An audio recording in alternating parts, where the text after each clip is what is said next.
ও নারায়ণগঞ্জের মানুষ, একটু বুঝেন। আমি আমার সমাজকে দেখতেছি, সামান্য একটা ইউনিয়ন, সামান্য একটা ওয়ার্ড, সামান্য একটা ওয়ার্ডের চেয়ার পাওয়ার জন্য, সামান্য একটা ইউনিয়নের চেয়ার পাওয়ার জন্য আমার জাতি মরতে রাজি, আমার জাতি মারতে রাজি, আমার জাতি স্ত্রীকে বিধবা করতে রাজি, আমার জাতি সন্তানদেরকে এতিম করতে রাজি, আমার জাতি রক্তের বন্যা বইতে রাজি। সামান্য একটা ইউনিয়ন পরিষদের চেয়ারের জন্য, একটা ওয়ার্ডের চেয়ারের জন্য কিয়ামতের দিন তো আমাদের নবীজিকে দিবে আল্লাহ মাকামে মাহমুদ। খতিব সাহেবকে জিজ্ঞাসা করেন মাকামে মাহমুদ কি, কোন চেয়ার? দুটাই বানাইছিলেন কুদরত দিয়ে, একটা নিজের জন্য, একটা বন্ধুর জন্য। নিজেরটার নাম কুরসি, বন্ধুরটার নাম মাকামে মাহমুদ। কিন্তু পয়সা তো দেখবেন না কিয়ামতের মাঠে। ও যুবক, দেখি আজকে তোর দিলে দাগ কাটে কিনা। পয়সা তো দেখবেন না, শুধু হাতলের উপরে হাত রাইখা দাঁড়ায় থাকবেন। আল্লাহ বলবে বসবেন না কেন? বলছে যে 3 জায়গায় ছুটবে ও বসে কি করে? আমি তো উম্মতকে প্রতিশ্রুতি দিয়ে আসছি, হাউজে কাউসারে পানি পান করাবো। আমি চাই না উম্মত অপেক্ষা করুক, আমি চাই আমি অপেক্ষা করি। উম্মত আসতে দেরি, আমি যেন পান করাইতে দেরি না হয়, বিদায় আমি ছুটবো হাউজে কাউসারে। উম্মত আসতে দেরি, নিজের হাতে পানি পান করাইতে দেরি করব না। আমি তো চেয়ারে বসবো না, আমি তো হাউজে কাউসারে যাব। ওইখান থেকে আমি মিজানে যাব। পাল্লা যদি সামনে না ঝোঁকে, তাহলে আপনার প্রতিশ্রুতিগুলো আপনি কাজে লাগাবো। আপনি আমাকে বলে দিচ্ছেন সালতু তা সাফি তু সাফা, আমি চাইলে নাকি দিবেন, সুপারিশ করলে নাকি মঞ্জুর করবেন। আপনি অঙ্গীকার দিচ্ছেন লা ইউখজি কাফি উম্মতি, উম্মতের ব্যাপারে আমাকে লজ্জিত করবেন না। আপনি অঙ্গীকার দিচ্ছেন সাউফা ইউতিকা রাব্বুকা ফাতারদা, আপনাকে আমি রাজি করে ছাড়বো। আমি প্রত্যেকটা অঙ্গীকার মিজানের ওইখানে প্রয়োগ করব। যদি পাল্লা না চোখে তো চাইতে থাকবো, চাওয়ায় কাজ না হলে সুপারিশ করব, সুপারিশে কাজ না হইলে আমি বলবো লজ্জিত হয়ে যাব। আমি সর্বশেষ বলবো রাজি হব না, না, না, না, না। উম্মতের পাল্লা ঝুঁকায় দেন, আবার আমি পলসেরাতে ছুটবো। পার না হইতে পারলে দুরুদের কাঠটি দিয়ে আমি পার করায় দেব। যে 3 জায়গায় দৌড়ায় ও চেয়ারে বসে তো বসে কি করে? বসবে না, কসম খোদার বসবে না। শুধু দেখবে আর হাত রেখা দাঁড়ায় থাকবে, বসা দেখবে না। বলো যুবক, ওই দিন যেই দিন 1.25 লক্ষ নবী চিৎকার দিবে, না মাকে চাবে না বাবাকে চাবে, না ফ্যামিলি চাবে না সন্তান চাবে, শুধু একটাই মুখে চিৎকার থাকবে, রব্বি নফসি নফসি। আদম থেকে ঈসা পর্যন্ত 1.25 লক্ষ নবী, 312 জন রসুল, 3 জন কিতাবদারি রসুল, 4 জন প্রথম সারির রসুল, সবাই চিৎকার দিবে রব্বি নফসি নফসি নফসি নফসি নফসি। সমস্ত ফেরেশতা জিবরিল পর্যন্ত চিৎকার দিবে রব্বি সাল্লিম সাল্লিম সাল্লিম সাল্লিম, রব আমার উপরে শান্তি নাযিল করেন। শুধু এক ব্যক্তি যে কিয়ামতের মাঠকে মুখরিত করে তুলবে, কিয়ামতের মাঠকে উতাল করে তুলবে, কিয়ামতের মাঠকে চিৎকার দিয়ে ফাটায় ফেলবে, রব্বি উম্মতি। মালিক আমি কেমনে বুঝাবো? নাই তো আমার কাছে ভাষা, নাই তো জাদু যে আমি আমার সমাজকে বুঝাইতাম। রব্বি উম্মতি উম্মতি উম্মতি, এক মাথার থেকে আরেক মাথায় চিৎকার দিবে। আর আল্লাহ পিছন থেকে বলবে হাবিবি কাসামতুল কিয়ামাতা কিসমাইন সালতু তা শাফি তুশাফা। চাইতে থাকেন, দিতে থাকবো, সুপারিশ করতে থাকেন, মঞ্জুর করতে থাকবো। আপনি শান্ত হন, আপনি শান্ত হন। ওই রসুল পাঠাইছিলেন, সব জায়গায় চলে আসছি। কিছু যদি না করতো, বুঝলাম উম্মত যদি কিছুই না করতো, একটা আদর্শই যদি ধরে রাখতো, একটা আদর্শ, আর কিছুই না করতো, একটা আদর্শই ধরে রাখতো। আমার জাতির নারী যদি ধরে রাখতো, আমার জাতির পুরুষ যদি ধরে রাখতো, আমার জাতির যুবকরা যদি ধরতো, আমার জাতির শিক্ষিত অশিক্ষিত যদি ধরতো, আমার এন্টার জাতি পুরা দুনিয়ার মুসলমান যদি ধরতো, একটাই। আমি এই জন্য বলতেছি, ইতিহাসের পাতা আমাকে বলে একটা দিন ছিল একজনের জন্য ফেরেশতা আসছে। কয়জনের জন্য? শুধু একজনের চাইছে, ফেরেশতা চলে আসছে। আমি বানায় বলতেছি না, হায়াতুস সাহাবা নামক কিতাবে আছে, সাহাবী রাসূলকে ডাকাতে ধরছে। ডাকাত বলতেছে, তোর মাল নিব, কয় নিয়ে আনে, তোকে হত্যা করবো, কয় কর, আল্লাহর কাছে চলে যাব, যাইতেই তো হইব, কিন্তু তোর কাছে ছোট একটা অনুরোধ, যদি রক্ষা করিস। কয় কি? আমার 2 রাকাত নামাজ পড়তে দেবে। 2 রাকাত নামাজ পড়বি? পড়ে না।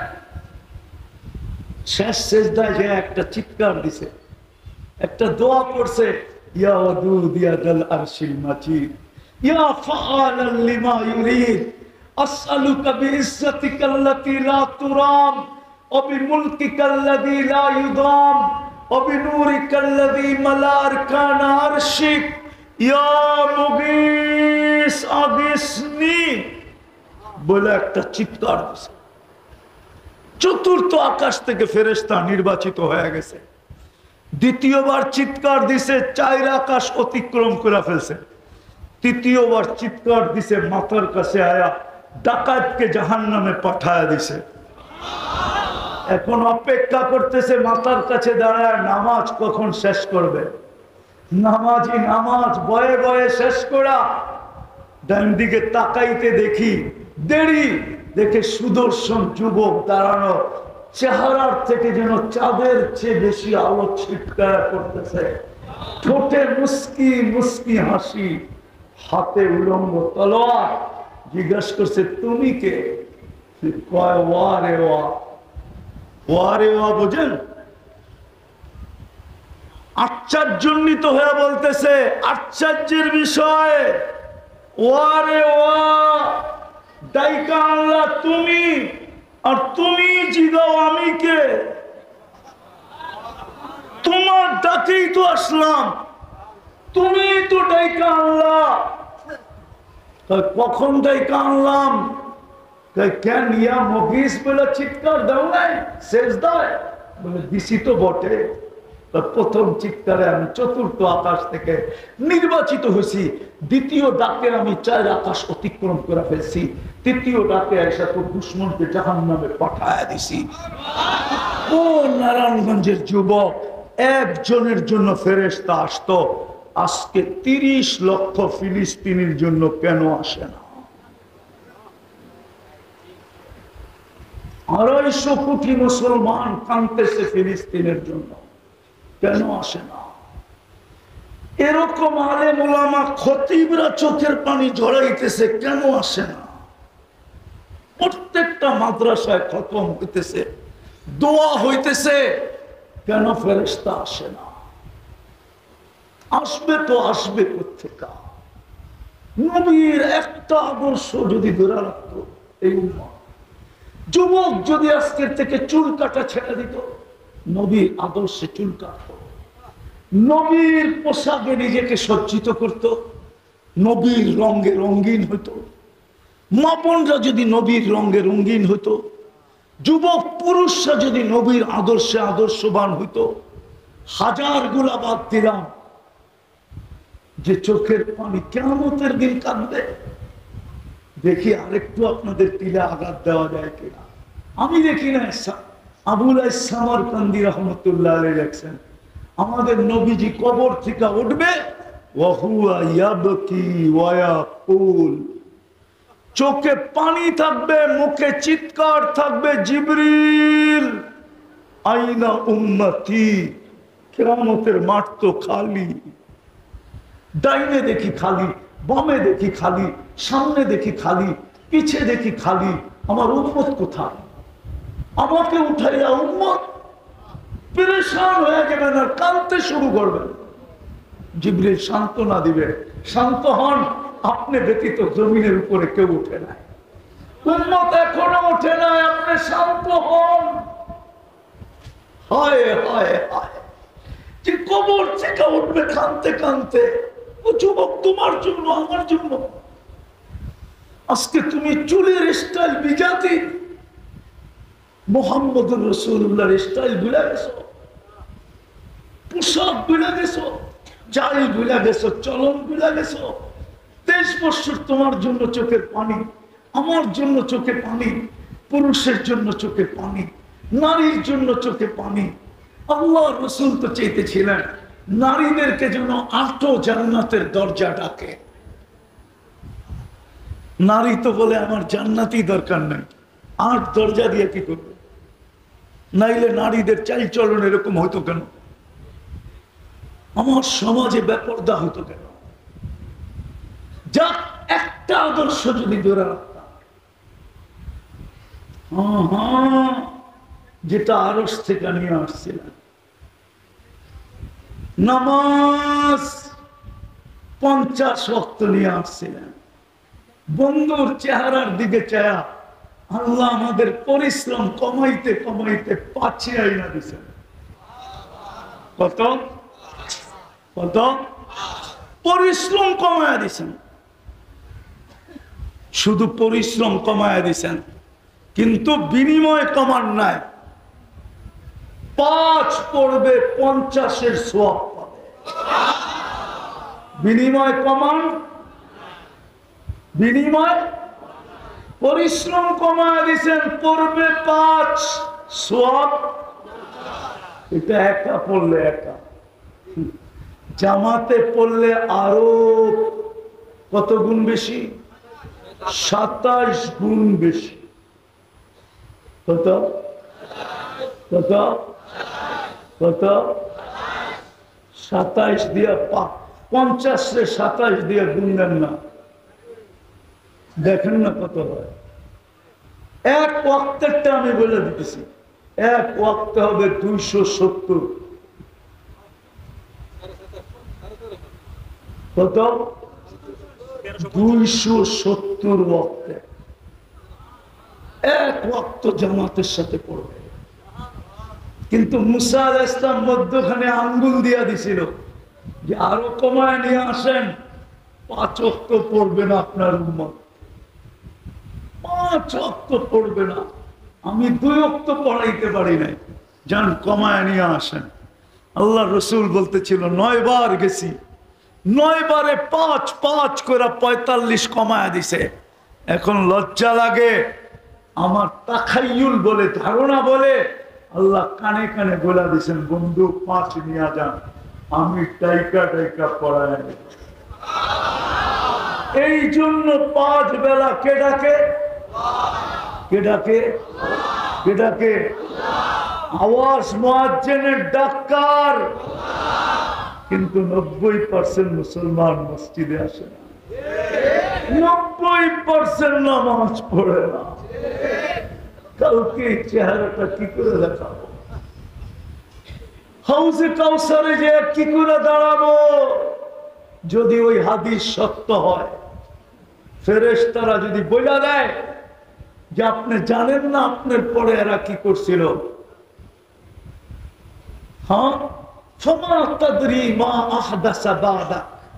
আপনি জানেন না আপনার পরে এরা কি করছিল, ফেরেশতারা যদি বলে দেয়, ওই দিন তো চিৎকার দিয়া বলবে সুহকান সুহকান লিমান গাইয়ারা বাদি, দূরে সরো, দূরে সরো, দূরে সরো, দূরে সরো। আজকে আমার হাউজে কাউসারের পানি তোমাদের নসিবে নাই, সরো, বাগো এখান থেকে। তোমরা আমার পেটের পাথরের ইজ্জত রাখো নাই, তোমরা আমার তয়েফের মাইরের ইজ্জত রাখো নাই, তোমরা আমার খিদার ইজ্জত রাখো নাই, তোমরা আমার ঘরে মাসের পর মাস চুলা জ্বলে না এটার ইজ্জত রাখো নাই, তোমাদের জন্য আমার চোখের পানি ঝরছে, তোমরা এটার ইজ্জত রাখো না, সরো। কি জবাব দিব বলেন নারায়ণগঞ্জের মানুষ? তাইলে চলেন, শেষ জায়গায় চলে আসছি, চলেন আজকে তওবা করি। মনের টিকা করবেন? কে কে করবেন দেখি? পাক্কা সত্য? তাহলে বলে দেন আল্লাহ তওবা করলাম। জোরে বলেন আল্লাহ তওবা করলাম। নামাজ যদি মনের থেকে করে থাকেন তাহলে রব্বে কাবার কসম আপনাদের গুনাহ মাফ। আপনি নিষ্পাপ, এই মুহূর্তে আপনি নিষ্পাপ। অঙ্গীকার করেন রবিউল আউয়ালের মাস। আমি তিনটা জিনিস আপনাদেরকে বলবো, বিশেষ করে যুবকদের পায়ে হাত দিয়ে বলবো, যুবক সারা দিনই তো নেটের ভিতরে থাকো, ইন্টারনেটের সংযোগ তোমার কাছে থাকে, হয়তো ওয়াইফাই এর মাধ্যমে থাকে, না হলে তুমি নেট কিনা ব্যবহার করো, না হয় বন্ধুদের থেকে হটস্পট ব্যবহার করো, অথবা পাশের বাড়িওয়ালার পাসওয়ার্ড ব্যবহার করো। আমরা তো কেউ ইন্টারনেটের থেকে দূরে না, ঠিক না? হ্যাঁ, রবিউল আউয়াল মাস, নবীর একটা ছোট সিরাতের কিতাব পাওয়া যায়, সিরাতে খাতেমুল আম্বিয়া, শুধু 108 পৃষ্ঠা, বেশি না। আজকে যেমন অনলাইন থেকে লোড করেন, আর এই মাসে 108টা পৃষ্ঠা পড়ে। হতে পারে নবীর আদর্শ পড়বেন আর আপনার দিলে লাগবে। হতে পারে লাগার দ্বারা, হয় আমাদের প্রবাদ বাক্য আছে, যদি থাকে বন্ধের মন গান পাড়াইতে কতক্ষণ, যদি থাকে বন্ধুর মন নদী পাড়াইতে কতক্ষণ। দিলে লাগলে হতে পারে আপনার রবির আদর্শে যদি দিলে লাগে তো আপনি উঠবেন। হতে পারে আদর্শ আপনার ভিতরে আসবে, হতে পারে একদিন আপনার সাথে সাক্ষাৎ হতে পারে। সাক্ষাৎ বোঝেন, দিদার দেয় না হয়, দেখা দেয় না হয়, হ্যাঁ হয় না, দেখা দেয়। হতে পারে আপনার সাথে দেখা হবে। কার সাথে? মুহাম্মাদুর। দেখা হইতে দেরি, আপনার ভাগ্য খুলতে দেরি হবে না। পড়বেন সিরাতের কিতাব, কে কে পড়বেন দেখি? পাক্কা? নামান নামান। আরেকটা ছোট কিতাব পাওয়া যায়, 24 ঘন্টার সুন্নাত, ছোট, একবারে ছোট, নামই হলো 1 মিনিটের মাদ্রাসা। কত? 24 ঘন্টায় যতটা সুন্নাত, ওটা কিনা পড়েন। পারবেন? পারবেন? মনে রাখেন, পাবেন, এখানে লাইব্রেরিতে পাবেন আপনি। 1 মিনিটের মাদ্রাসা। আপনি জানেন না, আপনি জানেন না একটা আদর্শের দাম কত, আপনি জানেন না সুন্নতের দাম কত। আর তৃতীয়, আজকের থেকে নামাজ ছাড়ব না। পাক্কা ওয়াদা? আল্লাহ আমাদেরকে আমল করার তৌফিক দান করেন। ওমা আলাইনা ইল্লাল বালাগ।